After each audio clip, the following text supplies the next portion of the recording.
Si kuya nagwawala oh. Dadabog.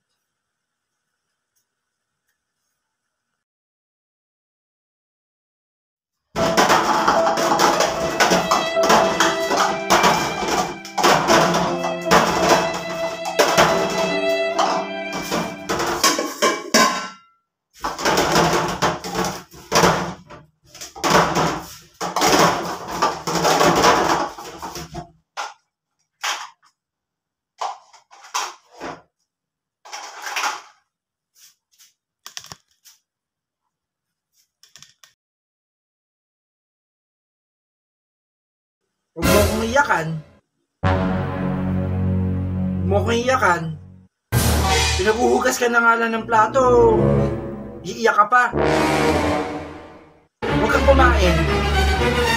Sa dahon ka kumain. Huwag kang kumain. Sa dahon ka kumain. Pinaguhugas ka na nga lang ng plato. Umiiyak ka pa dyan. Sus Mariosep, masakit na naman ang ulo ko sa inyo. Bakit ka nagdadabog kapag halimbawa pinaguhugas ka lang ng pinggan? Ikaw magtrabaho, ako dito, maghayahay. O kayo. Pinagagawa nyo. Ako na nga nagtatrabaho, ako na nga bumubuhay sa atin. Ako na nga bumubuhay sa atin. Tapos kayo, hayahay lang. Wow, kasarap ng buhay ninyo. Wow, kasarap ng buhay ninyo. Kayo magtrabaho at ako maghila-hilata dyan at magpi-Facebook. Ha? Masakit na nga likod ko sa kakatrabaho. Kayo, wala akong madadatnan dito kundi makalat. Ang mga sahig hindi nawalisan. Ang plato, ang banggera, sisikalat. Wow. May katulong. Wow, ang lupit nyo ah. May katulong. O kayo magtrabaho at ako mag-Facebook at mag-ML dyan. Kayo na may miyahasa na kayo ha. Lalong-lalo ikaw, Junjun.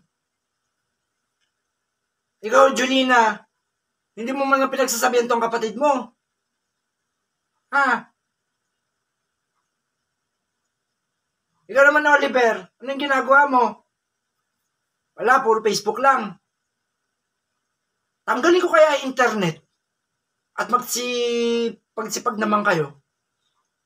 Nahihirapan na nga akong kumilos. Kayo, hayahay. Makalat ang mesa. Makalat ang mesa. Ang sahig, ang dumi-dumi. Yung harapan, di nawawalisan. Yung higaan, yung pinaghigaan nyo. Para kay mga ahas na nagpalit ng banat. Ano, ganyan na ganyan lang ba tayo? Ha? Kung ganyan, wala na, hindi na magtatrabaho. Ang tatigas pala ng mga ulo nyo eh. Lalo ka na, Oliver ha. Pinaguhugas ka lang ng pinggan. Magdadabog ka pa. O siya. Sa dahon ng saging tayo kakain. Ayusin niyo yung buhay niyo ha. Masakit na ulo ko sa trabaho. Ang madadatnan ko pa dito. Madumi.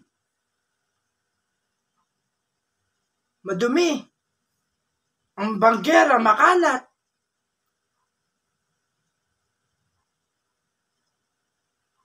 Ang harapan, di nawalisan. Ang higaan, yung pinaghindigaan nyo. Nagsikalat. Ay, masakit na naman ang ulo ko sa mga bata.